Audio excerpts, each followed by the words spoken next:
ಇನ್ ಗುಲ್ಬರ್ಗ ವಾರ್ತೆಗಳ ಪ್ರಾಯೋಜಕರು Devanand sari centre supermarket Kalaburagi. Devanand sari centre ಹಲವು ವರ್ಷಗಳಿಂದ ಕಲಬುರಗಿ ಮಹಾಜನತೆಯ ಭರವಸೆ ಗಳಿಸಿರುವ ರೇಷ್ಮೆ ಸೀರೆಗಳ ಅತಿ ದೊಡ್ಡ ಶೋರೂಮ್. ಹಬ್ಬಗಳು, ಮದುವೆ, ಉಪನಯನ ಹಾಗೂ ನಿಮ್ಮ ಮನೆಯ ಶುಭ ಸಮಾರಂಭಗಳಿಗೆ ಬೇಕಾಗುವ ರೇಷ್ಮೆ ಸೀರೆಗಳಿಗೆ ದೂರದ ಬೆಂಗಳೂರು, ಹೈದರಾಬಾದ್ ನಗರಗಳಿಗೆ ಹೋಗುವ ಅಗತ್ಯವಿಲ್ಲ. ದೇವಾನಂದ್ ಸ್ಯಾರಿ ಸೆಂಟರ್ ನೀಡುತ್ತಿದೆ ಎಕ್ಸ್ಕ್ಲೂಸಿವ್ ಸಿಲ್ಕ್ ಸ್ಯಾರಿ ಕಲೆಕ್ಷನ್ಸ್.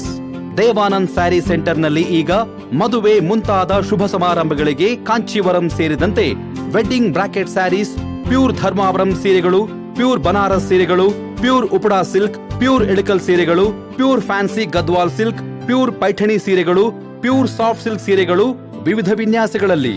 ಕಲಬುರಗಿಯಲ್ಲೇ ಅತಿ ದೊಡ್ಡ ಮತ್ತು ವಿಶಾಲವಾದ 10,000 ಚದುರ ಅಡಿ ಇರುವ ಏಕೈಕ ಸ್ಯಾರಿ ಸೆಂಟರ್ ದೇವಾನಂದ್ ಸ್ಯಾರಿ ಸೆಂಟರ್. ಭೇಟಿ ಕೊಡಿ. ದೇವಾನಂದ್ ಸ್ಯಾರಿ ಸೆಂಟರ್, ಕಾಮತ್ ಹೋಟೆಲ್ ಹಿಂದುಗಡೆ, ಸೂಪರ್ ಮಾರ್ಕೆಟ್, ಕಲಬುರಗಿ.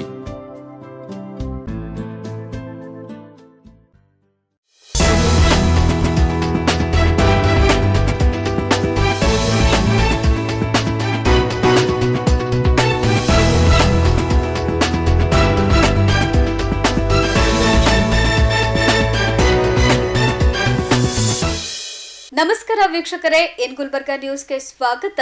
ನಾನು ಶಕುಂತಲಾ. ಮೊದಲಿಗೆ ಹೆಡ್ಲೈನ್ಸ್. ರಸ್ತೆ ಸುರಕ್ಷತೆ ಜಾಗೃತಿ ಅಭಿಯಾನಕ್ಕೆ ಪೊಲೀಸ್ ಆಯುಕ್ತರಾದ ಡಾಕ್ಟರ್ ಶರಣಪ್ಪ ಚಾಲನೆ. ಅದ್ದೂರಿಯಾಗಿ ಜರುಗಿದ ಶುಭೋದಯ ಎಜುಕೇಷನ್ ಸಂಸ್ಥೆಯ ವಾರ್ಷಿಕೋತ್ಸವ ಸಮಾರಂಭ. ರಾಜ್ಯದಾದ್ಯಂತ ಎಲ್ಲ ಪದವಿ ಕಾಲೇಜಿನಲ್ಲೂ ಪತ್ರಿಕೋದ್ಯಮ ವಿಷಯ ಪ್ರಾರಂಭಿಸುವಂತೆ ಪತ್ರಕರ್ತ ಸುಭಾಷ್ ಬಣಗಾರ್ ಒತ್ತಾಯ.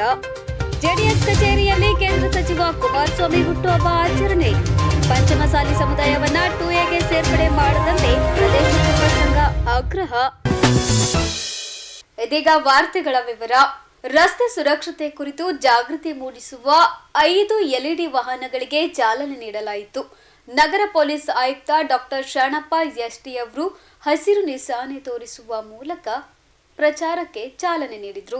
ಕರ್ನಾಟಕ ರಸ್ತೆ ಸುರಕ್ಷತಾ ಪ್ರಾಧಿಕಾರದ ವತಿಯಿಂದ 5 LED ವಾಹನಗಳನ್ನು ರಸ್ತೆ ಸುರಕ್ಷತಾ ಕುರಿತು ಮಹಾನಗರ ಪಾಲಿಕೆ ವ್ಯಾಪ್ತಿಗೆ ಬರುವ ಶಾಲಾ, ಕಾಲೇಜು, ಸಾರ್ವಜನಿಕ ಸ್ಥಳಗಳಲ್ಲಿ ಪ್ರದರ್ಶಿಸುವ ಹಿನ್ನೆಲೆಯಲ್ಲಿ ಸಾರ್ವಜನಿಕ ಉದ್ಯಾನವನದ ಬಳಿಯ ಆರ್ಟಿಒ ಕಚೇರಿ ಆವರಣದಲ್ಲಿ ನಗರ ಪೊಲೀಸ್ ಆಯುಕ್ತ ಡಾಕ್ಟರ್ ಶರಣಪ್ಪ ಎಸ್ಟಿ ಅವರು ವಾಹನ ಬಳಕೆದಾರರಲ್ಲಿ ಸುರಕ್ಷತೆ ಬಗ್ಗೆ ಸಾರ್ವಜನಿಕರಲ್ಲಿ ಜಾಗೃತಿ ಮೂಡಿಸುವ ನಿಟ್ಟಿನಲ್ಲಿ ರಸ್ತೆ ಸುರಕ್ಷತಾ ಜಾಗೃತಿ ವಾಹನಕ್ಕೆ ಚಾಲನೆ ನೀಡಿದರು.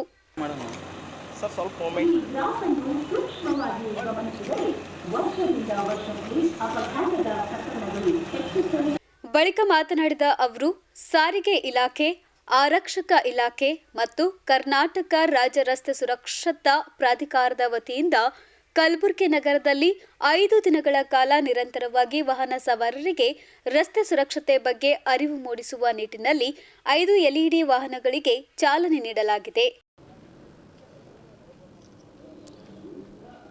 ಸಾರಿಗೆ ಇಲಾಖೆ, ಆರಕ್ಷಕ ಇಲಾಖೆ ಮತ್ತು ಕರ್ನಾಟಕ ರಾಜ್ಯ ರಸ್ತೆ ಸುರಕ್ಷತಾ ಪ್ರಾಧಿಕಾರ ವತಿಯಿಂದ ಕಲಬುರಗಿ ನಗರದಲ್ಲಿ 5 ದಿನಗಳ ಕಾಲ ನಿರಂತರವಾಗಿ ಏನು ವಾಹನ ಸವಾರರಿದ್ದಾರೆ ಅವರಿಗೆ ರಸ್ತೆ ಸುರಕ್ಷತಾ ಬಗ್ಗೆ ಅರಿವು ಮೂಡಿಸಲಿಕ್ಕೆ 5 ಸ್ಪೆಷಲ್ ವೆಹಿಕಲ್ಸ್ಗಳ ಮುಖಾಂತರ ಜಾಗೃತಿಯನ್ನು ಮೂಡಿಸಲಿಕ್ಕೆ ಇವತ್ತು ಚಾಲನೆಯನ್ನು ನೀಡಿದ್ದೀವಿ.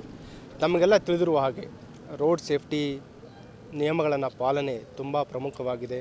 ಪ್ರತಿ ವರ್ಷ ನಮ್ಮ ಭಾರತದಲ್ಲಿ 3 ರಿಂದ 4 ಲಕ್ಷ ಜನರನ್ನು ನಾವು ಕಳೆದುಕೊಳ್ತಾ ಇದ್ದೀವಿ. ಅದರಲ್ಲಿ ಈಗಾಗಲೇ ತಮಗೆಲ್ಲ ತಿಳಿದಿರುವ ಹಾಗೆ one of the biggest loss of human resource ಅಂತಂದರೆ ಅಪಘಾತಗಳು. ಯಾರು ಮನೆಯಿಂದ ಸಂತೋಷವಾಗಿ ಹೋಗಿರ್ತಾರೆ ಅವರ ಒಂದು ಆಪತ್ತು ಏನಂತಾರೆ ಅನ್ಟೈಮ್ಲಿ ಡೆತ್, ವೆರಿ ಪೇನ್ಫುಲ್. ಪ್ರತಿಯೊಬ್ಬರಿಗೂ ಒಂದು ನುಂಗಲಾದ ತುತ್ತಾಗುತ್ತೆ. ಆ ಹಿನ್ನೆಲೆಯಲ್ಲಿ ರೋಡ್ ಸೇಫ್ಟಿ ನಿಯಮಗಳನ್ನು ಪಾಲನೆ ತುಂಬ ಪ್ರಮುಖವಾಗಿದೆ. ಅದರಲ್ಲಿ ಇನ್ನೊಂದೇನಂತಂದರೆ ಯಾವಾಗ ಅಪಘಾತಗಳು ಸಂಭವಿಸ್ತವೆ, ಗೋಲ್ಡನ್ ಅವರ್ ತುಂಬ ಪ್ರಮುಖವಾಗಿರುವಂಥದ್ದು. ಯಾವುದೇ ಅಪಘಾತಗಳಲ್ಲಿ ಗಾಯಗೊಂಡವರಿಗೆ ನಮ್ಮ ಸಾರ್ವಜನಿಕರು ಅವರನ್ನು ತಕ್ಷಣ ಆಸ್ಪತ್ರೆಗೆ ಸಾಗಿಸಬೇಕು. ಅದನ್ನು ತಕ್ಷಣ ಸಾಗಿಸಿದಾಗ ಅವರ ಒಂದು ಸರ್ವೈವಲ್ ರೇಟ್ ತುಂಬ ಹೈ ಇರುತ್ತೆ. ಹಾಗಾಗಿ ಏನು ಗೋಲ್ಡನ್ ಅವರ್ ಇದೆ ಅದರ ಬಗ್ಗೆಯೂ ಕೂಡ ನಾವು ಅವೇರ್ನೆಸ್ಸನ್ನು ಮೂಡಿಸ್ತಾ ಇದ್ದೀವಿ. ಮತ್ತು ಈ ಎಲ್ಲ ವಾಹನಗಳಲ್ಲಿ ನಮ್ಮ ಸಂಚಾರ ಸಿಬ್ಬಂದಿಯವರು ಶಾಲಾ ಕಾಲೇಜುಗಳಲ್ಲಿ ಮತ್ತು ಸ್ಥಳೀಯವಾಗಿ ಎಲ್ಲ ಕಲಬುರಗಿ ನಗರದಾದ್ಯಂತ ಈ ಜಾಗೃತಿ ಮೂಡಿಸ್ಲಿಕ್ಕೆ ಇವತ್ತು ಚಾಲನೆ ನೀಡಿದ್ದೀವಿ. ನಮ್ಮ ಮನವಿ ಏನಂತಂದರೆ, ಏನು ರೋಡ್ ಸೇಫ್ಟಿ ಮೆಜರ್ಸ್ ಇದೆ ಅದು ಕಾನೂನಿಗೆ ಅಂಜಿ ಅಥವಾ ಫೈನಿಗೆ ಅಂಜಿ ತಾವು ಪಾಲನೆ ಮಾಡೋದಲ್ಲ, ತಮ್ಮ ಸುರಕ್ಷತೆಗೋಸ್ಕರ, ತಮ್ಮ ಕುಟುಂಬದ ಸುರಕ್ಷತೆಗೋಸ್ಕರ ಪಾಲನೆ ಮಾಡಿ ಅಂತ ತಮ್ಮಲ್ಲಿ ಕೇಳ್ಕೊತಾರೆ. ರಸ್ತೆ ಸುರಕ್ಷತೆ ನಿಯಮಗಳನ್ನು ಪಾಲನೆ ಮಾಡುವುದು ತುಂಬಾ ಪ್ರಾಮುಖ್ಯವಾದದ್ದು. ಪ್ರತಿ ವರ್ಷವೂ ನಮ್ಮ ಭಾರತದಲ್ಲಿ 3 ರಿಂದ 4 ಲಕ್ಷ ಜನ ರಸ್ತೆ ಅಪಘಾತದಲ್ಲಿ ಕಳೆದುಕೊಳ್ಳುತ್ತಿದ್ದೇವೆ. ಇದನ್ನು ತಡೆಗಟ್ಟುವ ನಿಟ್ಟಿನಲ್ಲಿ ರಸ್ತೆ ಸುರಕ್ಷತಾ ಜಾಗೃತಿ ಅಭಿಯಾನ ತುಂಬಾ ಮುಖ್ಯವಾಗಿದೆ ಎಂದು ತಮ್ಮ ಅಭಿಪ್ರಾಯವನ್ನು ವ್ಯಕ್ತಪಡಿಸಿದ್ದಾರೆ. ಆಂಬ್ಯುಲೆನ್ಸ್ಗೆ ಫೋನ್ ಮಾಡಿ ಆಸ್ಪತ್ರೆಗೆ ಸೇರಿಸಲು ನೆರವಾಗಬೇಕು. ಅಪಘಾತದ ಬಗ್ಗೆ ಸ್ಥಳೀಯ ಪೊಲೀಸರಿಗೆ ಸುದ್ದಿ ತಿಳಿಸಿ ನಂತರ ವಾಹನದ ವಿಮಾ ಕಂಪನಿಗೆ ವಿಷಯ ತಿಳಿಸಬೇಕು. ತುರ್ತು ಕೆಲಸಗಳು ಮುಗಿದ ನಂತರ ಅಪಘಾತಗೊಂಡಿರುವ ವಾಹನ ಹಾಗೂ ಸ್ಥಳದ ಫೋಟೋ ತೆಗೆದುಕೊಳ್ಳಿ. ವಿಮಾ ಕಂಪನಿಗೆ ತೋರಿಸಲು ಸಹಾಯವಾಗುತ್ತದೆ. ಗಾಯಗೊಂಡವರಿಗೆ ಚಿಕಿತ್ಸೆ ನೀಡಿದ ನಂತರ ನಿಮ್ಮ ವಾಹನದ ರಿಪೇರಿ ಮತ್ತು ಅಂದಾಜು ಮೊತ್ತವನ್ನು ದಾಖಲಿಸಲು ವಿಮಾ ಕಂಪನಿಯ ಅಧಿಕಾರಿಗಳಿಗೆ ನೆರವಾಗಿ. ದೊಡ್ಡ ನಗರಗಳಲ್ಲಿ ವಾಹನಗಳ ಸಂಖ್ಯೆ ಹೆಚ್ಚಾಗಿ ವಾಹನ ದಟ್ಟಣೆ ಒಂದು ದೊಡ್ಡ ಸಮಸ್ಯೆಯಾಗಿ ಕಾಡುತ್ತದೆ.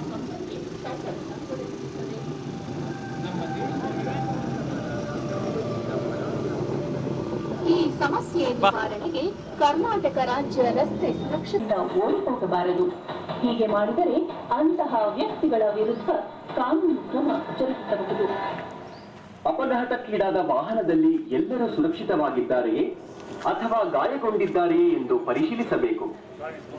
ಅಪಘಾತದಿಂದ ಸಣ್ಣ ಪುಟ್ಟ ಗಾಯಗಳಾಗಿದ್ದರೆ ತಕ್ಷಣವೇ ಶುಶ್ರೂಷೆ ಮಾಡಿ. ಈ ಸಂದರ್ಭದಲ್ಲಿ ಕ್ರೈಮ್ ಮತ್ತು traffic DCP Praveen H Nayak, ಉಪ ಸಾರಿಗೆ ಆಯುಕ್ತ ಆನಂದ್ ಪಾರ್ಥನಹಳ್ಳಿ, ಶಾಲಾ ಶಿಕ್ಷಣ ಇಲಾಖೆ ಉಪನಿರ್ದೇಶಕ ಸೂರ್ಯಕಾಂತ್ ಮದಾನಿ, ರಸ್ತೆ ಸುರಕ್ಷತಾ ಅಭಿಯಾನದ ಸಂವಹನಕಾರರಾದ ಶೀಲಾ ಟಿಎಸ್ ಸೇರಿದಂತೆ ಸಾರಿಗೆ ಇಲಾಖೆ ಮತ್ತು ಪೊಲೀಸ್ ಇಲಾಖೆ ಸಿಬ್ಬಂದಿಗಳು ಉಪಸ್ಥಿತರಿದ್ದರು.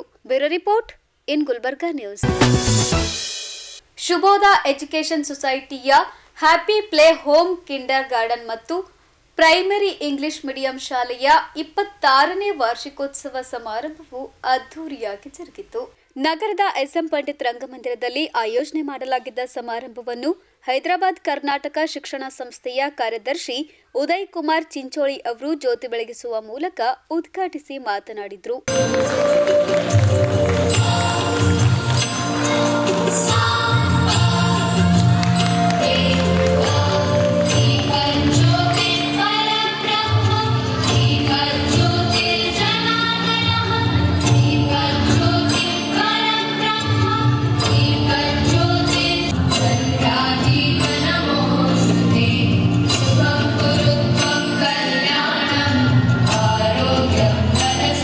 ಬಳಿಕ ಸಮಾರಂಭವನ್ನುದ್ದೇಶಿಸಿ ಮಾತನಾಡಿದ ಶಿಕ್ಷಣ ತಜ್ಞೆ ಡಾಕ್ಟರ್ ಶಾಂತಿ ದೇಸಾಯಿ, ನೂತನ ವಿದ್ಯಾಲಯ ಪದವಿ ಕಾಲೇಜಿನ ನಿವೃತ್ತ ಉಪಪ್ರಾಂಶುಪಾಲರಾದ ಆನಂದ್ ತೀರ್ಥ್ ಕಿತ್ತೂರು, ಶುಭೋದ ಎಜುಕೇಷನ್ ಸೊಸೈಟಿಯ ಕಾರ್ಯದರ್ಶಿ Rajendra ಮಂಡೋಲ್ಕರ್, Veena to be a part of 26th anniversary of Happy Play Home.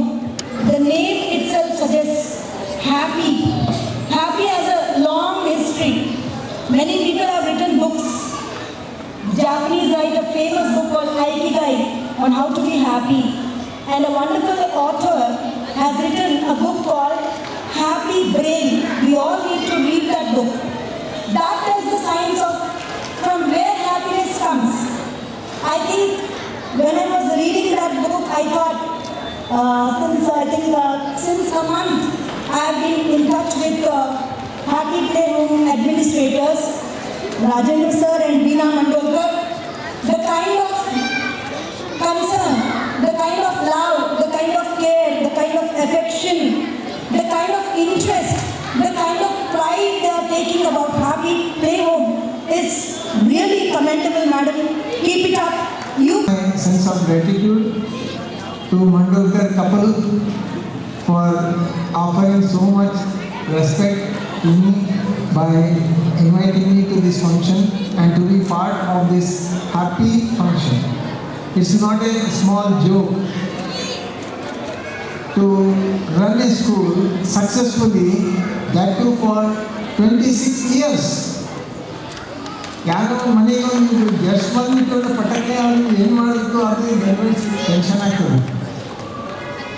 ಪಟಾಕಿ ಸಕ್ರೆ ಚಾಕು ಏನಿಲ್ಲ, ಗ್ಯಾಸ್ ಅಂಥದ್ದು 26 ವರ್ಷ ಒಂದು ಶಾಲೆ, ಇಷ್ಟೊಂದು ಮುದ್ದು ಮಕ್ಕಳನ್ನ ಸಂಭಾಳಿಸ್ಬೇಕು, ಅವರು ಸೇಫಾಗಿರಬೇಕು, ಅವ್ರು ಏನು ಜಗಳ ಆಗಬಾರ್ದು, ಹೊಂದ್ಕೊಂಡು ಇರಬಾರ್ದು, ಪ್ಲಸ್ ಅವ್ರ ಎಂಟೈರ್ ಪರ್ಸನಾಲಿಟಿ ಡೆವಲಪ್ ಆಗಬೇಕು. ಎಲ್ಲ ಟೀಚರ್ಸ್ನ ಸಂಭಾಳಿಸ್ಬೇಕು, financial matter, administrative matter, government ರೂಲ್ಸ್ಗಳನ್ನು ಫಾಲೋ ಮಾಡಬೇಕು. Oh my God, that successfully 26 years ಅದು ಪ್ರೈಮರಿ ಸ್ಕೂಲ್. ಎಷ್ಟು ಅದಕ್ಕೆ ಪ್ರೈಮರಿ ಸ್ಕೂಲ್ ಅಂದರೆ ಸಾಮಾನ್ಯವಾಗಿ ಭಾಳ ಇಂಪಾರ್ಟೆನ್ಸ್ ಅನ್ಕೊಳ್ಳಿಲ್ಲ, ಬಟ್ ಇನ್ಫ್ಯಾಕ್ಟ್ ಪ್ರೈಮರಿ ಮೀನಿಂಗ್ ಹೇಳ್ತದೆ, it's very very important. Secondary ಅಂದರೆ less important. Madam so it is a challenge to run primary school. ಯಾಕಂದ್ರೆ ನೀವು ಅನ್ಬೋದು, ಈಗ MS MComಗೆ ಪಾಠ ಮಾಡೋದು ಈಸಿ, ಏನೋ ಚೂರುಪಾರು ಹೇಳ್ತಾರೆ ಹೋಗ್ಬಿಡಪ್ಪ ಅಂತ ತಮ್ಮ ಓದ್ಕೊಂಡು ಮುಂದೆ ಬರ್ತಾರೆ. ಅಪಾರ್ಟ್ ಫ್ರಮ್ ದ್ಯಾಟ್ ಇನ್ನೊಂದು ಗ್ರೇಟ್ ಆಗಲೇ ಮೇಡಮ್ ಅವ್ರು ಹೇಳ್ತಾ ಇದ್ರು, ಡಾಕ್ಟರ್ ಶಾಂತಿ ಮೇಡಮ್ ಅವರು ಸರ್ ಹೇಳ್ತಾ ಇದ್ರು, teachers and parents play very very important role in shaping the personality of children. Secretary of Youth Education Society. It's my great privilege to extend a warm welcome to this wonderful gathering on the occasion of 26th annual school day celebration of Happy Play Home School and Primary School, which runs under the banner of Youth Education Society. First and foremost, I extend a heartfelt welcome to the distinguished dignitaries on the dais. Our chief guest Shri Uday Kumar Suputrappa Chittodi sir, Secretary, Hyderabad, Karnataka Education Society, Kalburgi, whose dedication to education and community development is truly commendable.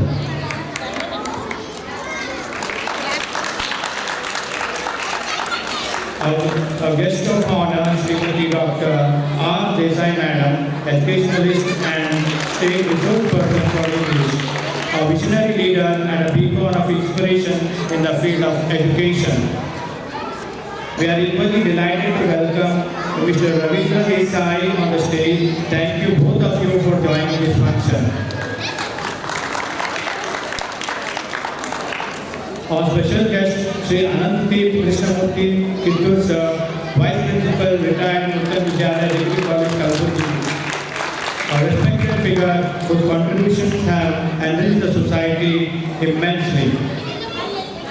Our distinguished guest, Srimati Hirabai K. Nandurkar Madam, Subject Inspector Retired, whose unwavering support and commitment to education have been invaluable to us.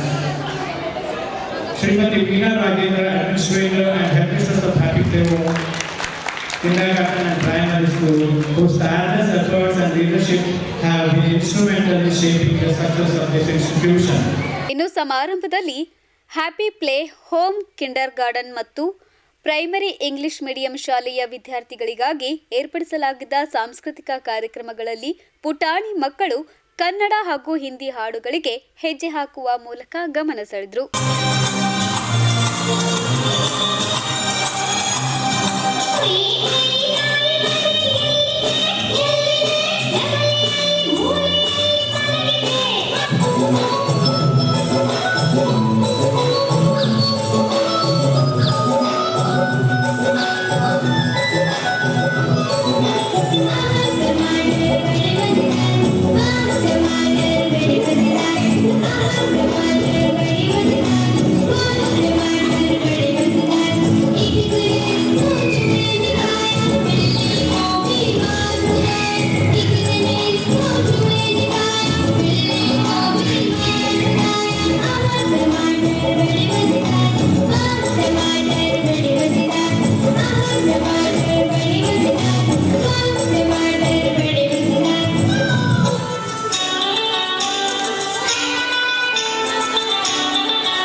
जिसको finally वो हो सा गया, finally finally finally रहा पहले से शायद समझ में कुछ न आई, आंखों से नींद है गायब, खुश हूँ मैं इतना क्यों, तुझको तो खुशियों में क्यों, जाने क्या हुआ मुझे तेरे प्यार में चमकू जैसे जुगनू।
ಸಮಾರಂಭದಲ್ಲಿ ನಿವೃತ್ತ ವಿಷಯ ಪರಿವೀಕ್ಷಕರಾದ ಹೀರಾಬಾಯಿ ಕೆಎನ್ ಸೇರಿದಂತೆ ಶಾಲೆಯ ಆಡಳಿತ ಮಂಡಳಿ ಸಿಬ್ಬಂದಿಗಳು, ಶಿಕ್ಷಕರು ಹಾಗೂ ಪಾಲಕರು ಸೇರಿದಂತೆ ಅನೇಕರು ಭಾಗವಹಿಸಿದ್ರು. Bureau report in Gulbarga news.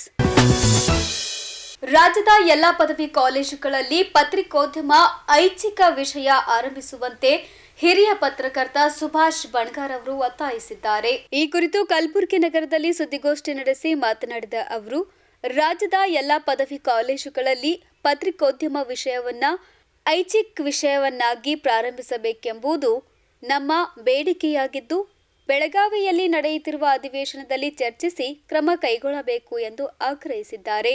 ಈ ಹಿಂದೆ ಮಾಜಿ ಸಿಎಂ ಜಗದೀಶ್ ಶೆಟ್ಟರ್, ಬಸವರಾಜ ಬೊಮ್ಮಾಯಿ ಶಿಕ್ಷಣ ಇಲಾಖೆ ಸರ್ಕಾರದ ಪ್ರಧಾನ ಕಾರ್ಯದರ್ಶಿಗಳಿಗೆ ಹಲವು ಬಾರಿ ಮನವಿ ಸಲ್ಲಿಸಿದ್ರೂ ಯಾವುದೇ ಪ್ರಯೋಜನವಾಗಿಲ್ಲ ಎಂದು ಅಸಮಾಧಾನ ಹೊರಹಾಕಿದ ಅವರು, ಕೂಡಲೇ ರಾಜ್ಯದ ಎಲ್ಲ ಪದವಿ ಕಾಲೇಜುಗಳಲ್ಲಿ ಪತ್ರಿಕೋದ್ಯಮ ವಿಷಯವನ್ನ ಐಚ್ಛಿಕ ವಿಷಯವನ್ನಾಗಿ ಪ್ರಾರಂಭಿಸಬೇಕೆಂದು ಒತ್ತಾಯಿಸಿದ್ದಾರೆ. ಅದರಲ್ಲಿ ಕೂಡ ಒಂದು 4-5 ವರ್ಷ ನಾನು ಕೂಡ ಪತ್ರಿಕೋದ್ಯಮಕ ವಿಭಾಗದ ಅತಿಥಿ ಉಪನ್ಯಾಸಕನಾಗಿ ಕೂಡ ಕಾರ್ಯನಿರ್ವಹಿಸಿದ್ದೆ. ಪತ್ರಿಕೋದ್ಯಮ ಕ್ಷೇತ್ರದ ಬಗ್ಗೆ ತಮಗೆಲ್ಲ ಗೊತ್ತಿರೋಂಗಿದೆ.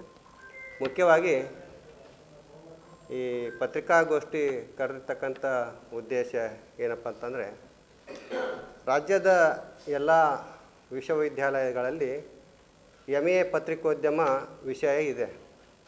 ಅಂದರೆ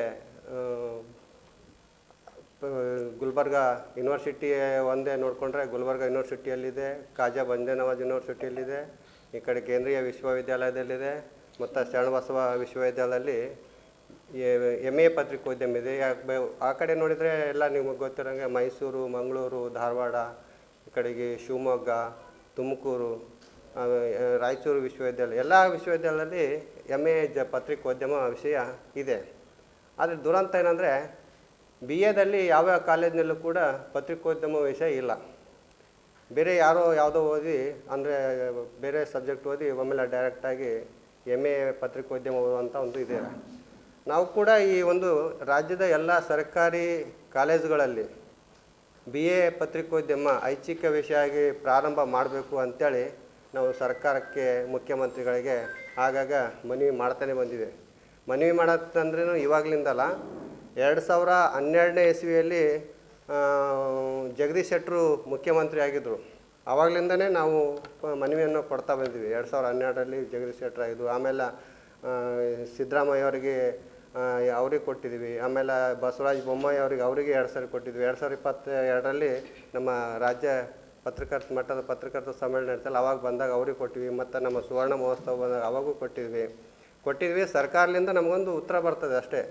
ಸರ್ಕಾರದ ಅಧೀನ ಕಾರ್ಯದರ್ಶಿಗೆ, ಶಿಕ್ಷಣ ಇಲಾಖೆ ಅವರಿಗೆ ಈ ಪತ್ರವನ್ನು ಕ್ರಮ ಕೈಗೊಳ್ಳಲು ರವಾನಿಸಿದ್ವಿ ಅಂತ ಅದೊಂದು ಆನ್ಸರ್ ಬರುತ್ತೆ. ಯಾವುದೇ ರೀತಿಯಿಂದ ಜಾರಿ ಆಗ್ತಾಯಿಲ್ಲ.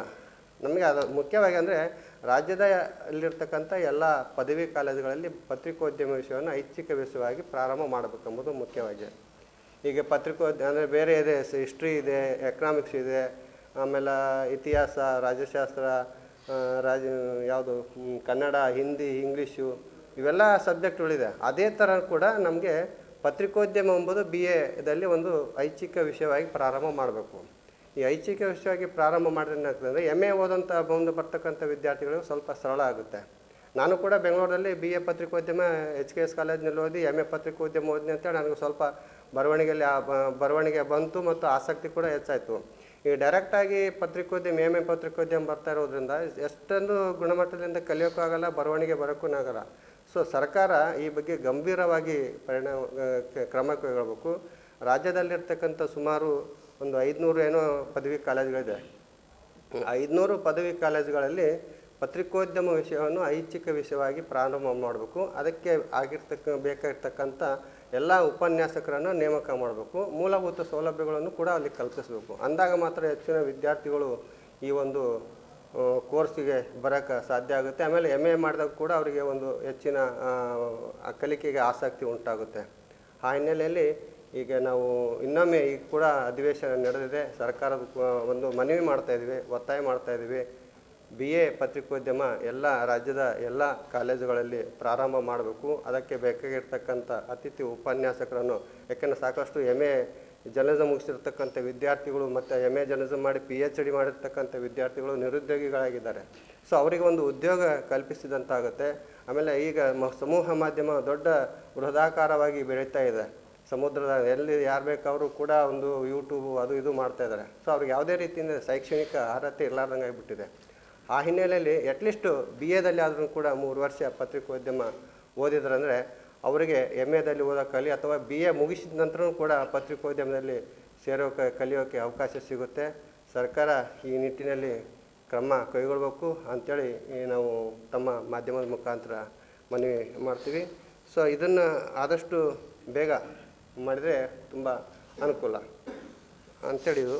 ಸೊ ಇದು ಒಂದು ನಮ್ಮ ಮನವಿ. ಇದಲ್ಲದೇ ಇತ್ತೀಚೆಗೆ ನಾವು ಕೂಡ ಗುಲ್ಬರ್ಗ ವಿಶ್ವವಿದ್ಯಾಲಯದಾಗ ಕೂಡ ಒಂದು ಮನವಿ ಕೊಟ್ಟಿದ್ವಿ ನಾವು 2018ರಲ್ಲಿ 2018ರಲ್ಲಿ VT ಪುಟ್ಟಯ್ಯ ಅವರು ಕುಲಸಚಿವರಾಗಿದ್ದರು, ಕುಲಪತಿ ಆದಾಗ ಒಂದು ಕೊಟ್ಟಿದ್ವಿ. ರಾಜ್ಯದ ನಮ್ಮ ಗುಲ್ಬರ್ಗ ವ್ಯಾಪ್ತಿಯ ವಿಶ್ವವಿದ್ಯಾಲಯಗಳಲ್ಲಿ BA ಪತ್ರಿಕೋದ್ಯಮ ಪ್ರಾರಂಭ ಮಾಡಿರಿ ಅಂತೇಳಿ. ಸೊ ಅವ್ರನ್ನ ಏನೋ ಕ್ರಮ ಕೈಗೊಂಡಿದ್ದಾರೆ ಗೊತ್ತಿಲ್ಲ. ಸೊ ಇದನ್ನು ಎಲ್ಲ ಸರ್ಕಾರದ ಸಚಿವರು ಮತ್ತು ವಿಶ್ವವಿದ್ಯಾಲಯದ ಕುಲಪತಿಗಳು ಕುಲಸಚಿವರು ಆಸಕ್ತಿ ವಹಿಸಿ ಒಂದು ಕ್ರಮ ಕೈಗೊಂಡದ್ದೇ ಆದರೆ ಒಂದು ಗುಣಮಟ್ಟದ ಪತ್ರಿಕೋದ್ಯಮ ವಿದ್ಯಾರ್ಥಿಗಳನ್ನು ತಯಾರು ಮಾಡೋಕ್ಕೆ ಸಾಧ್ಯ ಆಗುತ್ತೆ. ಆಮೇಲೆ ನಿರುದ್ಯೋಗ ಸಮಸ್ಯೆ ನಿವಾರಣೆ ಆದಂಗೆ ಆಗುತ್ತೆ. ನಮ್ಮ ಒಂದು ಸ್ವಾಸ್ಥ್ಯ ಸಮಾಜ ನಿರ್ಮಾಣಕ್ಕೆ ಪತ್ರಕರ್ತರನ್ನು ಕೊಡುಗೆ ಅದಲ್ಲ, ಆ ಪತ್ರಕರ್ತರ ಸ್ವಾಸ್ಥ್ಯ ಸಮಾಜ ನಿರ್ಮಾಣಕ್ಕೆ ತಮ್ಮದೇ ಆದ ಕೊಡುಗೆ ಕೊಡೋಕ್ಕೆ ಸಹಕಾರ ಆಗುತ್ತೆ. ಸುದ್ದಿಗೋಷ್ಠಿಯಲ್ಲಿ ಪತ್ರಕರ್ತರಾದ doctor Theerthakumar, doctor Sunita Patil, doctor Sardar Rayappa, Ninganna Udnoor ಸೇರಿದಂತೆ ಇತರರು ಉಪಸ್ಥಿತರಿದ್ದರು. Bureau report in Gulbarga news. In Gulbarga ನ್ಯೂಸ್ನಲ್ಲಿ ಒಂದು ಪುಟ್ಟ ವಿರಾಮ. ಜೆಡಿಎಸ್ ಕಚೇರಿಯಲ್ಲಿ ಕೇಂದ್ರ ಸಚಿವ ಕುಮಾರಸ್ವಾಮಿ ಹುಟ್ಟುಹಬ್ಬ ಆಚರಣೆ. ಪಂಚಮಸಾಲಿ ಸಮುದಾಯವನ್ನ 2Aಗೆ ಸೇರ್ಪಡೆ ಮಾಡದಂತೆ ಪ್ರದೇಶ ಕುರುಬ ಸಂಘ ಆಗ್ರಹ. ದೇವಾನಂದ್ ಸ್ಯಾರಿ ಸೆಂಟರ್ ಹಲವು ವರ್ಷಗಳಿಂದ ಕಲಬುರ್ಗಿ ಮಹಾಜನತೆಯ ಭರವಸೆ ಗಳಿಸಿರುವ ರೇಷ್ಮೆ ಸೀರೆಗಳ ಅತಿ ದೊಡ್ಡ ಶೋರೂಮ್. ಹಬ್ಬಗಳು, ಮದುವೆ, ಉಪನಯನ ಹಾಗೂ ನಿಮ್ಮ ಮನೆಯ ಶುಭ ಸಮಾರಂಭಗಳಿಗೆ ಬೇಕಾಗುವ ರೇಷ್ಮೆ ಸೀರೆಗಳಿಗೆ ದೂರದ ಬೆಂಗಳೂರು, ಹೈದರಾಬಾದ್ ನಗರಗಳಿಗೆ ಹೋಗುವ ಅಗತ್ಯವಿಲ್ಲ. ದೇವಾನಂದ್ ಸ್ಯಾರಿ ಸೆಂಟರ್ ನೀಡುತ್ತಿದೆ exclusive silk sari collections. Devanand sari ಸೆಂಟರ್ನಲ್ಲಿ ಈಗ ಮದುವೆ ಮುಂತಾದ ಶುಭ ಸಮಾರಂಭಗಳಿಗೆ ಕಾಂಚೀವರಂ ಸೇರಿದಂತೆ wedding brocade saris, pure Dharmavaram ಸೀರೆಗಳು, ಪ್ಯೂರ್ ಬನಾರಸ್ ಸೀರೆಗಳು, pure Uppada silk, pure Ilkal ಸೀರೆಗಳು, pure fancy Gadwal silk, pure Paithani ಸೀರೆಗಳು, ಪ್ಯೂರ್ ಸಾಫ್ಟ್ ಸಿಲ್ಕ್ ಸೀರೆಗಳು ವಿವಿಧ ವಿನ್ಯಾಸಗಳಲ್ಲಿ. ಕಲಬುರಗಿಯಲ್ಲೇ ಅತಿ ದೊಡ್ಡ ಮತ್ತು ವಿಶಾಲವಾದ 10,000 ಚದುರ ಅಡಿ ಇರುವ ಏಕೈಕ ಸ್ಯಾರಿ ಸೆಂಟರ್ ದೇವಾನಂದ್ ಸ್ಯಾರಿ ಸೆಂಟರ್. ಭೇಟಿ ಕೊಡಿ. ದೇವಾನಂದ್ ಸ್ಯಾರಿ ಸೆಂಟರ್, ಕಾಮತ್ ಹೋಟೆಲ್ ಹಿಂದುಗಡೆ, ಸೂಪರ್ ಮಾರ್ಕೆಟ್, ಕಲಬುರ್ಗಿ.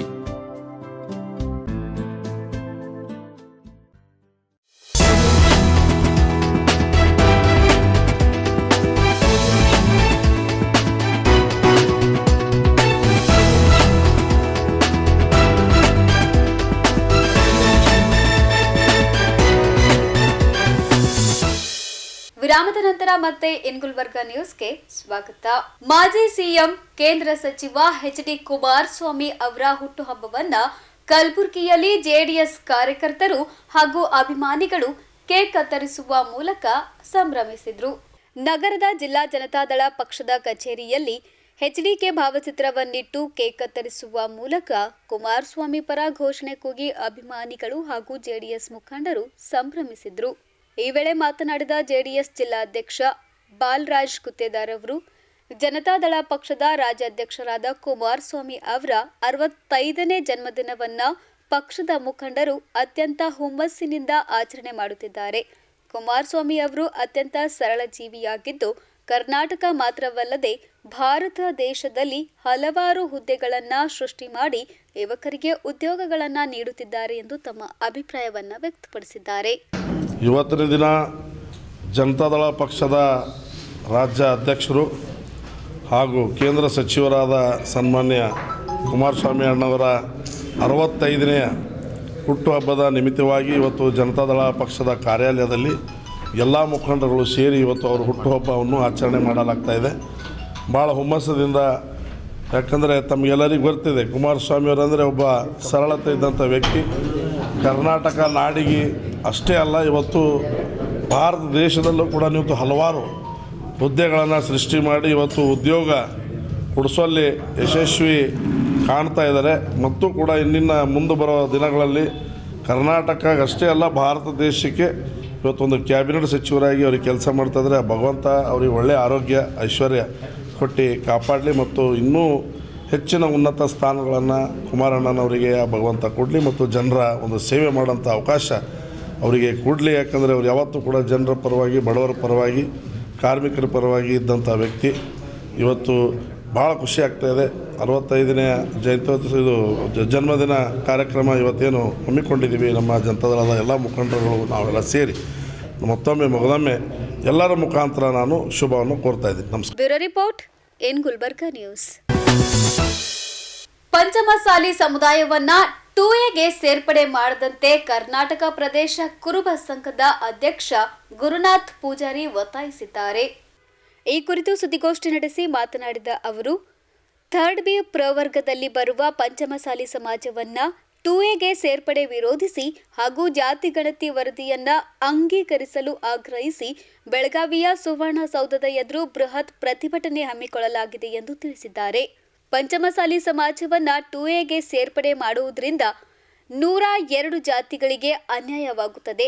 ಆದ್ದರಿಂದ ಸಿಎಂ ಸಿದ್ದರಾಮಯ್ಯ ಅವರು ಯಾವುದೇ ಕಾರಣಕ್ಕೂ ಪ್ರಭಾವಿಗಳ ಒತ್ತಡಕ್ಕೆ ಮಣಿಯದೆ ಸೂಕ್ತ ನಿರ್ಧಾರವನ್ನ ತೆಗೆದುಕೊಳ್ಳಬೇಕು ಹಾಗೂ ಕಾಂತರಾಜ್ ವರದಿ ಜಾರಿಗೆ ತರಬೇಕು ಎಂದು ಆಗ್ರಹಿಸಿದ್ದಾರೆ. ಇವತ್ತು ತಮ್ಮ ಮುಂದೆ ಬರಲಿಕ್ಕೆ ಕಾರಣ ಅಂತಂದರೆ, ಏನು ರಾಜ್ಯದಲ್ಲಿ ಆಗ್ತಕ್ಕಂಥ ಹೋರಾಟಗಳ ಕುರಿತು ಪಂಚಮಸಾಲಿ ಸಮಾಜದವರು 3Bಯಲ್ಲಿದ್ದಾರೆ. ಅವರನ್ನು 2Aಗೆ ಯಾವುದೇ ಕಾರಣಕ್ಕೆ ತಗೋಬಾರ್ದು ಅಂತಕ್ಕಂಥ ಒಂದು ವಿಷಯ.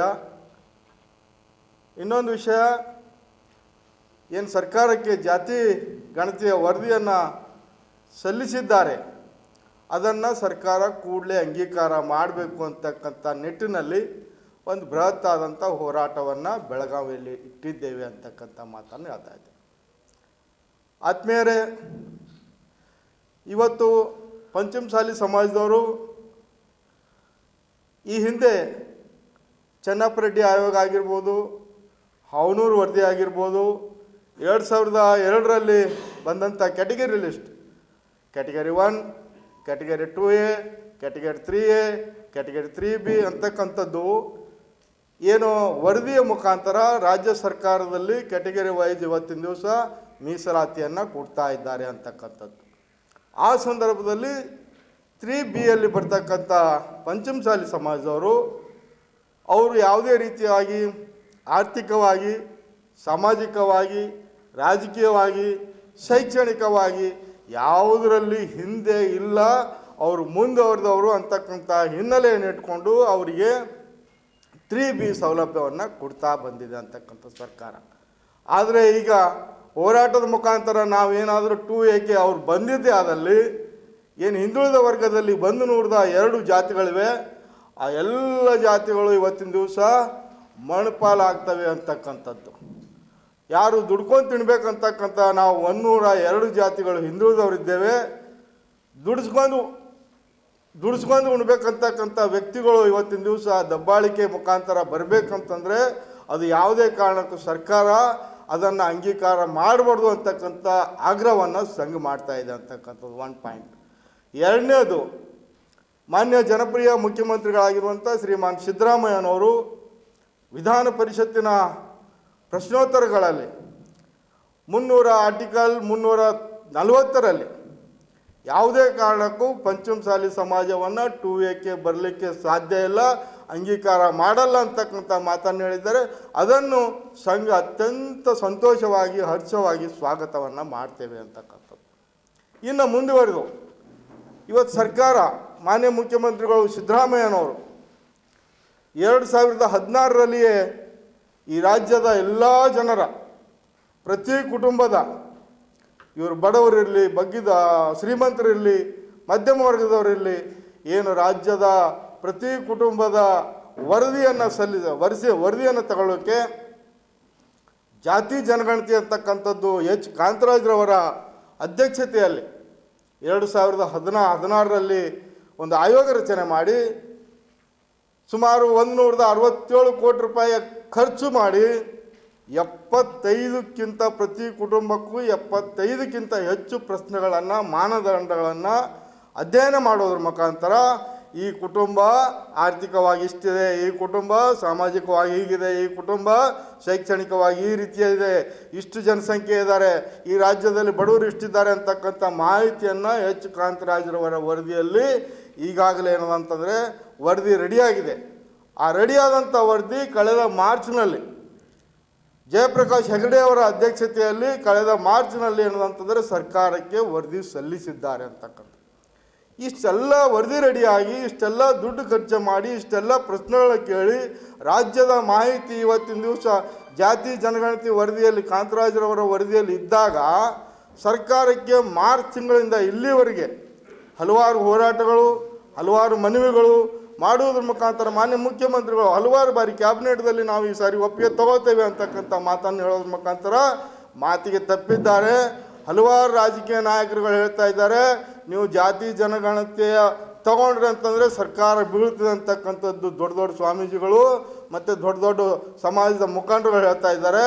ಇವತ್ತು ನಾವು ಹೇಳ್ತಾ ಇದ್ದೇವೆ, ಸಮಾಜ ಹೇಳ್ತಾ ಇದೆ, ನೀವು ಸರ್ಕಾರ ನಿಮ್ಮ ಅಧಿಕಾರ ಇರ್ತದೋ ಇಲ್ಲೋ ಗೊತ್ತಿಲ್ಲ, ಆದರೆ ಜಾತಿ ಜನಗಣತಿ ಮಾತ್ರ ಕೂಡಲೇ ಅಂಗೀಕಾರ ಮಾಡಲೇಬೇಕು ಅಂತಕ್ಕಂಥ ಆಗ್ರಹವನ್ನು ಇವತ್ತು ತಮ್ಮ ಮುಖಾಂತರ ಹೇಳ್ತಾ ಇದ್ದೇನೆ. ಸುದ್ದಿಗೋಷ್ಠಿಯಲ್ಲಿ ಮುಖಂಡರಾದ ರವಿಗೊಂಡ ಕಟ್ಟಿಮನಿ, ಬಾಬು ಪೂಜಾರಿ, ಶಿವಲಿಂಗಪ್ಪ ವಗ್ಗಿ, ಪೀರಪ್ಪ ಪೂಜಾರಿ ಸೇರಿದಂತೆ ಇತರರು ಉಪಸ್ಥಿತರಿದ್ದರು. ಬ್ಯೂರೋ ರಿಪೋರ್ಟ್ ಇನ್ ಗುಲ್ಬರ್ಗ ನ್ಯೂಸ್. ಇದೀಗ ಮತ್ತೊಮ್ಮೆ ಮುಖ್ಯಾಂಶಗಳು. ರಸ್ತೆ ಸುರಕ್ಷತೆ ಜಾಗೃತಿ ಅಭಿಯಾನಕ್ಕೆ ಪೊಲೀಸ್ ಆಯುಕ್ತರಾದ ಡಾಕ್ಟರ್ ಶರಣಪ್ಪ ಢಗೆ ಚಾಲನೆ. ಅದ್ಧೂರಿಯಾಗಿ ಜರುಗಿದ ಶುಭೋದಯ ಎಜುಕೇಷನ್ ಸಂಸ್ಥೆಯ ವಾರ್ಷಿಕೋತ್ಸವ ಸಮಾರಂಭ.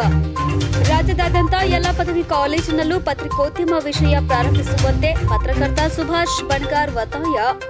ಜೆಡಿಎಸ್ ಕಚೇರಿಯಲ್ಲಿ ಕೇಂದ್ರ ಸಚಿವ ಕುಮಾರಸ್ವಾಮಿ ಹುಟ್ಟುಹಬ್ಬ ಆಚರಣೆ. ಪಂಚಮಸಾಲಿ ಸಮುದಾಯವನ್ನ 2Aಗೆ ಸೇರ್ಪಡೆ ಮಾಡದಂತೆ ಪ್ರದೇಶ ಸೇವಾ ಸಂಘ ಆಗ್ರಹ. ಇದೇ ಹೊತ್ತಿನ ಇನ್ ಗುಲ್ಬರ್ಗ ನ್ಯೂಸ್. ಮುಂದಿನ ಸಂಚಿಕೆಯಲ್ಲಿ ಮತ್ತೆ ಭೇಟಿಯಾಗೋಣ. ನಮಸ್ಕಾರ.